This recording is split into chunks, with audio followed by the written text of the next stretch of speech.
Man, I feel like I'm on a roll. I've worked on this thing like 3 times in a week. Oh, I haven't done a ton today, although it looks like I've done some work. First game here, I started off just sort of making sure all my fittings and all that were okay. My dipstick tube is still broken, but actually you can see it on there. I slipped a little piece of hose over top of it. I'm just gonna run it for now. I put some power steering fluid in there.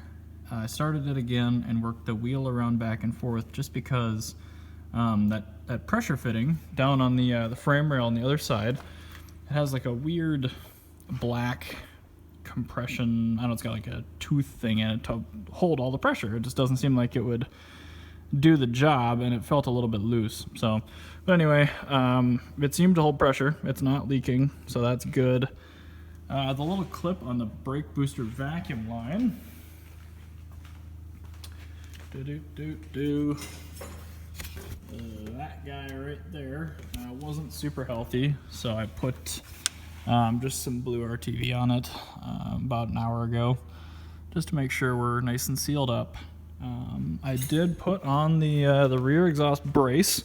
I'll go up and show you guys what I've done so far here, and the muffler, and I've got the mid pipes kind of set on it, but I forgot the exhaust gaskets at home, so I just ran with the electric Fiat. I had to hypermile, grabbed these, brought them back in Mr. Wags, got myself a beer, and now I'm just gonna hoist the car back up. I have started putting some of the coolant back into it. Kind of ishy looking, so I'm probably gonna flush that out pretty soon again here, but it's the old stuff for now. It's got 4 quarts of oil in it still, so I have to put another jug in there. I am gonna put the canister filter receptacle thing on this. The engine has an LN Engineering spin-on oil filter adapter, which is desirable for some people. For me, I really like to cut the filters open and kind of autopsy them at the end of an oil service run just to see. I guess for this engine it shouldn't matter anymore because it's all been bulletproofed. But then again, this one should have been fairly bulletproof looking at the IMS. So it's kind of a crapshoot, it seems like. The upper access panel is obviously still off. Debating still which headers to put on. I think for now I'm going to put the tubular stainless headers back on it. Although before I sell it, I'm sure I'll put the stock headers back on just to eliminate the CEL. So yeah, up in the air we go. I'm going to throw the gaskets and stuff back on, and I'll kind of show you where we're at and what's left. But I'm hoping by the end of the night here I might be able to test drive the car. So it looks like I've been busy, but I really haven't. The rear exhaust box is bolted back in, as is this nice aluminum crossmember. I do have the plates more or less sort of where they need to be. These kind of fit however they want, so I usually need a hammer to get all the bolts kind of in the right spot, but they do inevitably fit. I do have the rear oxygen sensors plugged in. The fronts, here's my loom. I actually dropped it down a little bit forward. Sorry. Normally it's bolted to the front of the engine here, but those eBay headers I've got don't put the O2s in the right spot. So I figured if I can move that harness a little bit, I might be able to get it in a little bit, more regular location after the collector and maybe get a little bit better performance out of it all around. Oh yeah, there's that spin-on filter and adapter. What else? Oh yeah, I suppose I could still show you guys this. So there is that pressure fitting right there. And I guess it looks a lot like that. Anyway, this piece freely moves in and out, and I cannot believe that doesn't leak because power steering operates actually at extremely high pressures. But anyway, kind of a digression. Next up, I'm gonna grab my gaskets, grab my headers and my hardware, and start bolting that up. And then I'll use my new gaskets to connect to my fancy CircuitWorks mid pipes. Now once that's done, lots and lots and lots and lots and lots and lots of bolts to tighten up. Because although everything looks pretty official, very few things are actually together yet. As far as permanence is concerned, you can see the O2 kind of drop down on this side too. But the engine is running really nice, even with basically nothing connected. So I have hopes that I might even be able to drive this car to work sometime soon. Hey, you can see my Krios. Like 3 distinct pierces. I gotta do that again with a little bit bigger bolt. It does sound good. It just needs more puncture. Car is still so quiet. And of course, the unicorn Pusheen. But anyway, time for headers and tightening up some bolts. Okay, well, the exhaust is on it. This is the first time I've sat in the Porsche for over a month. It's gonna be real low in oil, yep.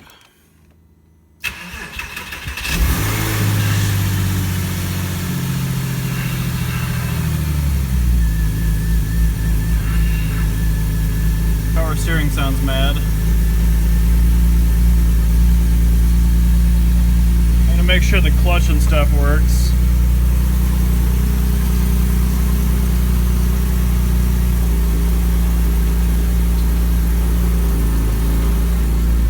Yep, so that works. Throttle works. Alrighty. That's probably good for the time being. I want to put more oil and coolant in it. But I don't hear any exhaust leaks, so that's a good sign. Alright, I think I'm going to have to cap the coolant and actually get this thing warmed up to get much further. Let's see here. I do still have to put on all the underbody plastics. Right now those are only sort of halfway on. But I just found all the hardware was right there, not under the car. So now I have to go back up in the air once more.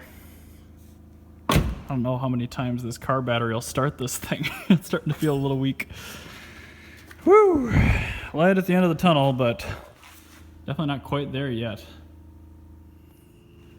Man, the bleeding of the coolant is getting the better of me on this thing. Just non-stop. I keep starting it, feeling for heat.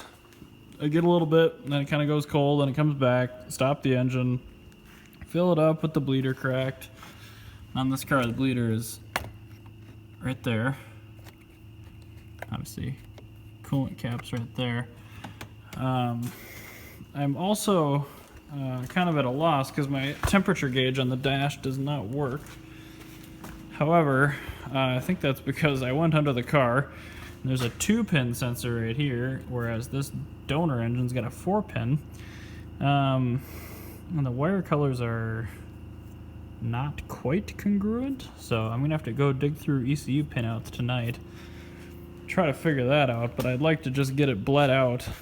And normally you need a temperature gauge to do that, but honestly, if you have good heat coming out of your dash, and I know the cooling system was functional in this car before, it makes me a little less nervous to kind of at least go for a short test drive like that. So I'm just trying to get the dash heat consistent. And then at that point, I can basically just take it around the block, make sure she still runs well, pulls well, and then finish it up later this week when I have some time. But boy, this car has just taken a lot of my time. Unfortunately, I'm spewing coolant all over this thing, so I got a lot of cleaning up to do now too. Well, my gauge might not be working right now, but the ECU knows what temperature it is. I forgot I had my old Ultra gauge in Mr. Wags. Yeah, I get there's a check engine light. Yeah, the engine bay fan kicking on too, so that's working. I think I would feel confident enough to drive this car with the Ultra gauge at least. That's a huge plus. Does it fit? Sorta.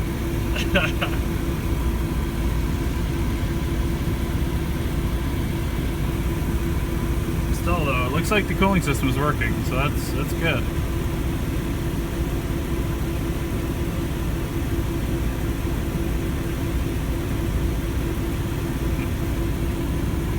Alright. I guess I'll button some of this stuff up and take it for a test drive.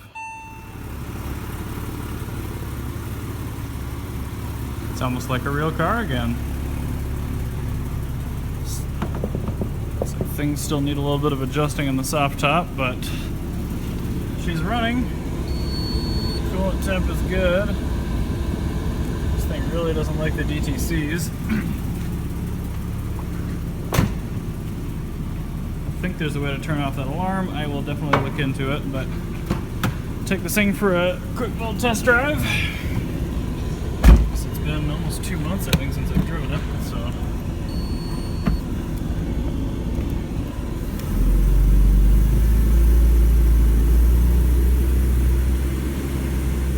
Oh, I'm gonna have to open the garage door a bit more. Well, I would say the test drive went pretty well. I do think I'd like to put a wideband in this just to see what sort of air-fuel ratio it's pulling with those eBay headers. It doesn't feel quite as punchy as it did before, and I don't know if that's due to vacuum or if that is due to the O2 bungs just being too far out of the stream. So there's a pretty good possibility I'm going to go back to the stock headers still. Would be nice to not have a check engine light too, so we'll see. I do intend to drive this car out the rest of the season and into next season a little bit before I sell it off and get my next convertible, which I'm already planning.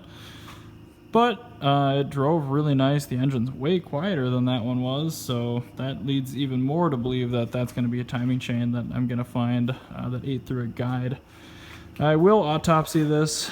It's going to be a separate video. It's not going to be tonight. But I'm very curious to see what went wrong. I think it's fully rebuildable, and I'm guessing this engine still has very good parts value. So that is all I've got for tonight, but she is back on the ground and no longer on the lift, running pretty well, idling just sweet as a peach, so pretty happy about that. There's obviously some loose ends to tie up yet, but again, pretty happy with the day's progress. So thanks as always for watching, following along on the Project Car Saga. Like, share, subscribe. Thanks.